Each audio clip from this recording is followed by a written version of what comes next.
దసరా సినిమాల పండుగ అయిపోయింది. ఇంకా రానున్న పండుగ దీపావళి. ఈ దీపావళికి మోత మోగించడానికి అనేక భారీ తెలుగు సినిమాలు రిలీజ్కు రెడీ అవుతున్నాయి. తెలుసు కదా?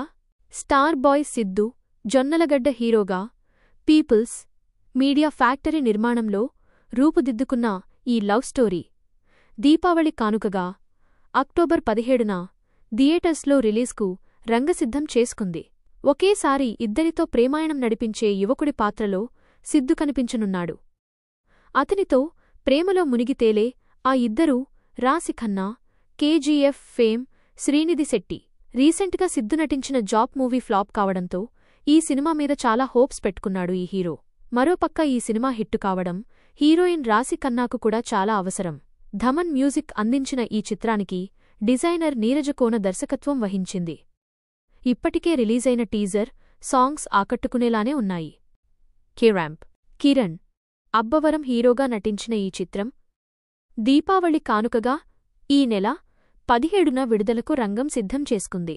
హీరోయిన్గా యుక్తి తరేజా, ఇతర ప్రధాన పాత్రల్లో వెన్నెల కిషోర్, సాయికుమార్ నటించిన ఈ చిత్రం కూడా ప్రేమ కథా చిత్రమే.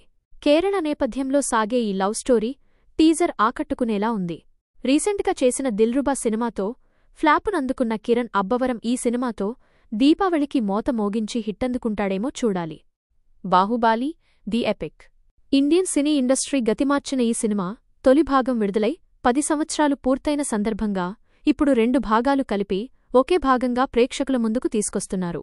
2 భాగాలు కలిపి 5.5 గంటలు ఉండటంతో తమన్నా నటించిన ఒక పాట, మరికొన్ని అనవసరమనిపించే సన్నివేశాలకు కత్తెరవేసి సినిమాను ఒకే భాగంగా సిద్ధం చేస్తున్నాడు దర్శకుడు రాజమౌళి. ఒక కొత్త సినిమా ప్రేక్షకులకు చూసిన అనుభూతినివ్వటానికి డాల్బీ అట్మాస్ సౌండ్ 4Kలో సినిమాను రెడీ చేస్తున్నారు. అప్పట్లో షూట్ చేసి మిగిలిపోయిన కొన్ని కొత్త సీన్లను కలపడంతో పాటు క్లైమాక్స్లో కూడా కొంత మార్పులు చేస్తున్నారని టాక్. క్లైమాక్స్లో బాహుబలి పార్ట్ 3 మూవీకి సంబంధించిన లీడ్ కూడా ఇవ్వాలని ప్లాన్ చేశాడట జక్కన్న. ఇలా చాలా వార్తలే వినిపిస్తున్న ఈ చిత్రం విడుదలైతే తప్ప అందులో నిజాలేంటో మనకు తెలియవు. అక్టోబర్ 31న దీపావళి పండుగ పూర్తయ్యాక ఈ సినిమా రిలీజ్ కానుంది.